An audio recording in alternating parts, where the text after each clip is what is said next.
Hello everyone, welcome to my YouTube channel English literature zone. तो आज के video का हम लोग का टॉपिक है मिडिल इंग्लिश। तो इसके बारे में पढ़ेंगे। तो वीडियो शुरू करते हैं। वीडियो जो है अगर आप लोग को समझ में आ जाता है, आपके लिए हेल्पफुल है, तो प्लीज़ आप लोग वीडियो को लाइक करना, चैनल को सब्सक्राइब करना और कमेंट करके बताना वीडियो आपको कैसा लगा। इससे पहले हम इंडियन इंग्लिश और English as a international language, English as a global language या English as a world language आता है तो उसको कैसे एक्सप्लेन करना है, इन सब टॉपिक पे नोट्स बना रखे हैं। ये थर्ड टॉपिक है इंग्लिश पे, मिडिल इंग्लिश के बारे में इसमें डिस्कस कर रहे हैं। तो वीडियो शुरू करते हैं, ठीक है। Middle English is a period of approximately 300 to 400 years. लगभग 300 से 400 साल का एक पीरियड समय माना जाता है middle English.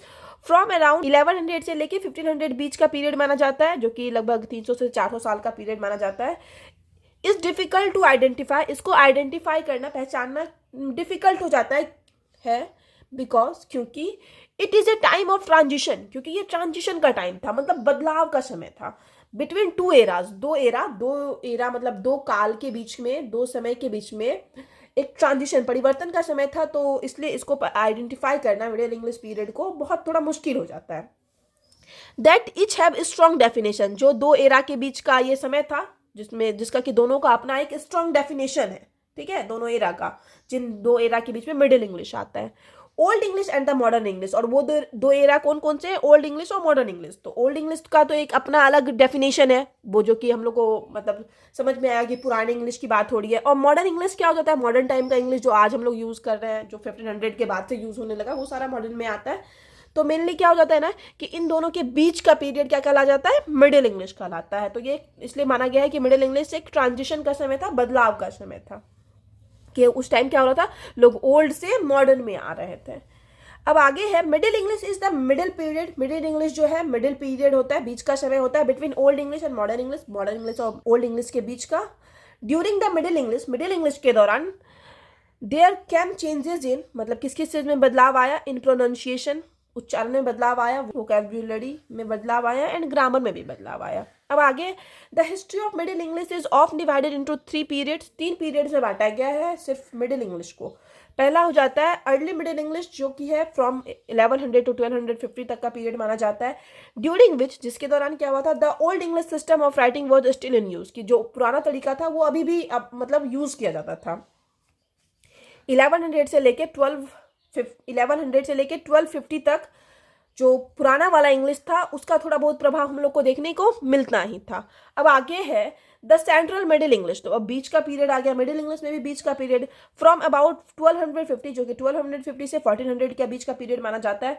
Which was marked by gradual formation, जिसमें क्या हुआ? धीरे धीरे फॉर्मेशन किया गया, रचना किया गया ऑफ लिटरेरी डायलेक्ट्स, साहित्यिक भाषा का फॉर्मेशन हुआ, इस टाइम रचना हुआ। The use of an orthography यानी हो जाता है स्पेलिंग्स का यूज करना, greatly influenced by the Anglo Norman writing system, जो कि बहुत जिसमें कि हम लोग को किसका? एंग्लो नॉर्मन एक तरह की जाति थी, तो वो इंग्लैंड आई थी, तो उन लोग के स्पेलिंग्स का प्रभाव देखने को मिलता है मिडिल इंग्लिश वाले पीरियड में। And the borrowing of the large number of Anglo Norman words, और क्या करते हैं? बोरो भी करते हैं, उधार भी लेते हैं ढेर सारा। ओल्ड इंग्लिश तो था ही, लेकिन हम जो मिडिल इंग्लिश वाला पीरियड होता है तो उसमें एंग्लो नॉर्मन वर्ड्स भी ढेर सारा हम लोग उधार लेते हैं। The period was specially marked by the rise of London dialects. Period इसलिए भी जाना जाता है कि जो लंदन की जो भाषा थी, डायलेक्ट्स था, उसका भी इस टाइम राइज हुआ था, इस टाइम उदय हुआ था।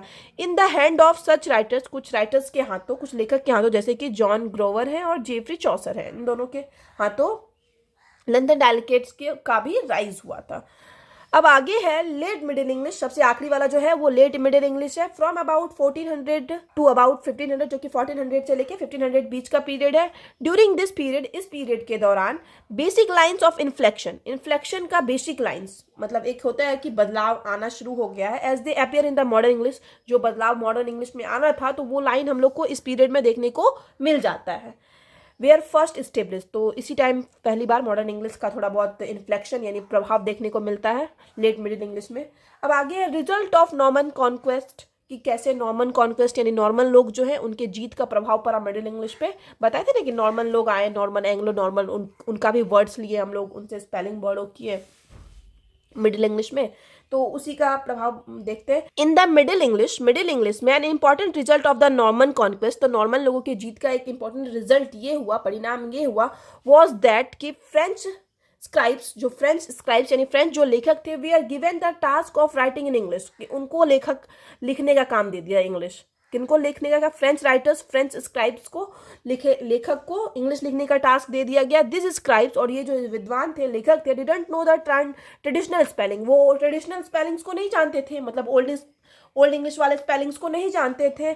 दस द फोनेटिक कैरेक्टर, इस वजह से जो फोनेटिक कैरेक्टर होता है of English spelling in the old English was lost.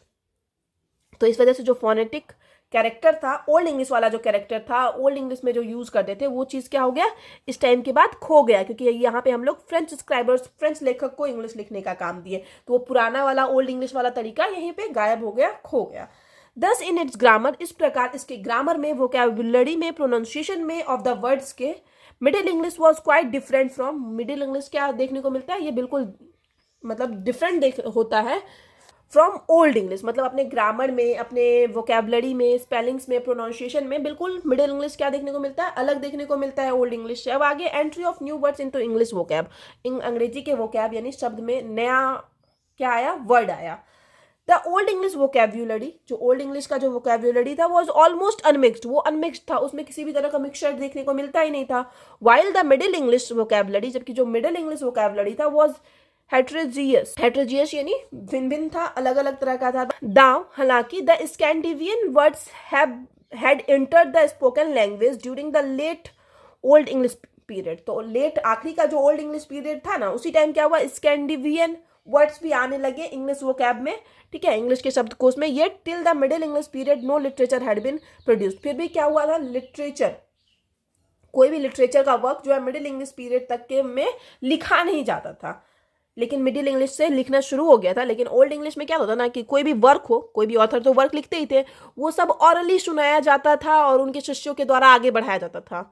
तो क्या हुआ था, तो मिडिल इंग्लिश पीरियड तक में कोई भी लिटरेचर को प्रोड्यूस नहीं किया गया था, पब्लिश नहीं किया गया था। अब आगे changes in middle English, middle English में क्या क्या चेंज आया, बदलाव आया। The middle English period had witness the change in the language of period, middle English क्या है, इस चीज़ का गवाह है कि इस टाइम लैंग्वेज में भी बदलाव आया इस पीरियड के, इस time. By the 14th century all English nouns, मतलब 14th सेंचुरी तक जितने भी इंग्लिश नाउन्स थे, came to be divided into, उनको डिवाइड कर दिया गया मैस्कुलिन, फेमिनिन एंड नेक्टो जेंडर में, ठीक है, मैस्कुलिन यानी वही पुल्लिंग, स्त्रीलिंग, और नेक्टोजेंडर यानी नपुंसक लिंग, इन तीनों में डिवाइड कर दिया गया नाउन्स को। Middle English also saw a huge increase in the use of prefix and suffix, middle English के पीरियड में प्रीफिक्स और सफिक्स भी बहुत ज्यादा यूज किया जाने लगा, producing an influx of new words, इस वजह से क्या हुआ, इनफ्लक्स, इट मीन्स हम बोल सकते हैं एक नए वर्ड्स का बाढ़ आ गया। तो मिडिल इंग्लिश पीरियड में प्रीफिक्स और सफिक्स का भी यूज किया जाने लगा था, जिस वजह से नए वर्ड्स का, न्यू वर्ड्स का इनफ्लक्स यानी बाढ़ सा आ गया था, ढेर सारा न्यू वर्ड्स आ गया था। अब आगे है रिमूवल ऑफ एम्बिग्विटीज, और स्पष्टताओं को दूर किया गया, कैसे, वो पढ़ते हैं। Contact with the French resulted, अब जो मिडिल ओल्ड इंग्लिश, पुराना इंग्लिश जो है फ्रेंच के कॉन्टेक्ट में आया, इसका परिणाम क्या हुआ, in the introduction of French uses in English, कि हम लोग फ्रेंच का भी यूज करने लगे इंग्लिश में। English now borrowed from French, English क्या किया, उधार लिया फ्रेंच से। The device of forming comparative and superlative degree, तो कंपैरेटिव और सुपरलेटिव डिग्री बनाने का जो डिवाइस होता है, यंत्र होता है, तुलनात्मक और उत्कृष्ट डिग्री बनाने का जो उपकरण होता है, वो फ्रेंच से उधार लिया गया, मतलब कॉम्परेटिव का हम बोल सकते हैं, तुलनात्मक और सुपरलेटिव यानी उत्कृष्ट डिग्री बनाने का यंत्र, डिवाइस उधार लिया गया फ्रेंच से, मतलब फ्रेंच से वर्ड आया इस time. The pronoun in old English, pronoun जो होता था ओल्ड इंग्लिश में, अंडरवेंट मैनी चेंजेस, उसको भी ढेर सारा चेंज से गुजरना पड़ा during the middle English period, middle English के पीरियड के टाइम, जो मतलब जो प्रोनाउन का यूज किया जाता था ओल्ड इंग्लिश में, उसको ढेर सारे चेंज से गुजरना पड़ा, बदलाव से गुजरना पड़ा मिडिल इंग्लिश में। द एम्बिग्यूटीज यानी जो अस्पष्टताएं थी, were removed by replacing the native pronoun, वो क्या किया, नेटिव प्रोनाउन को हटा के, रिप्लेस करके अस्पष्टताओं को दूर किया गया, और अस्पष्टताओं को दूर किया गया पुराने वाले प्रोनाउंस को हटा के, बाय स्कैंडिनेवियन वंस यानी स्कैंडिनेवियन प्रोनाउन को लाया गया और पुराने वाले नेटिव प्रोनाउन को हटाया गया। दिस स्कैंडिनेवियन प्रोनाउंस, और ये जो स्कैंडिनेवियन प्रोनाउंस होते थे, had become generally accepted by the 14th century, उसको मेनली किस तरीके से सामान्य रूप से एक्सेप्ट कर लिया गया 14th सेंचुरी तक। अब आगे है the second half of the 14th century, 14th century का जो सेकेंड हाफ था, 14th सेंचुरी का ही पीरियड, लेकिन आखिरी वाला जो पीरियड था is also known as the period of great individual writers. तो ये एक कुछ इंडिविजुअल, कुछ राइटर्स का पीरियड भी माना जाता है, कुछ लेखक का भी इस टाइम शासन प्रभुत्व देखने को मिलता है। जैसे कि the notable writers of this periods are, तो कुछ प्रमुख राइटर्स थे Chaucer, Geoffrey Chaucer, John Gower, William Langland और वेक्लिफ। ठीक है, तो इस टाइम से वर्क को थोड़ा बहुत लिखा जाने लगा मिडिल इंग्लिश पीरियड से। तो उस टाइम के कुछ ऑथर भी हम लोग को देखने को मिलते हैं, प्रमुख ऑथर जेफरी चौसर जो कि उसमें बहुत महत्वपूर्ण है।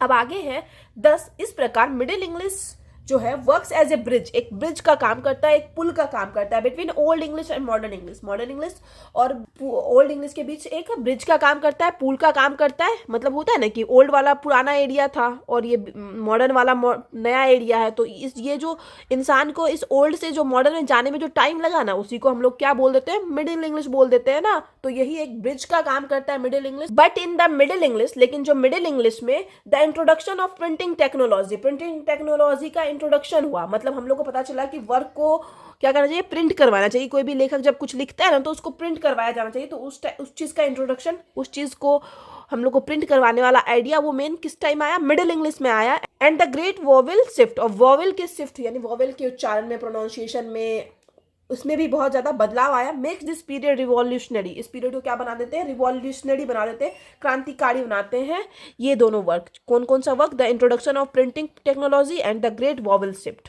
ये दोनों चीज़ जो है मिडिल इंग्लिश पीरियड को काफ़ी इंपॉर्टेंस बना देते हैं, रिवॉल्यूशनरी बना देते हैं, क्रांतिकारी बना देते हैं। ठीक है, तो यहाँ पे जो है ये नोट्स खत्म होता है। वीडियो अगर आपको अच्छा लगा, आपके लिए हेल्पफुल है, तो प्लीज़ आप लोग वीडियो को लाइक करना, चैनल को सब्सक्राइब करना और कमेंट करके बताना वीडियो को कैसा लगा। मिलते हैं नेक्स्ट वीडियो में नेक्स्ट टॉपिक।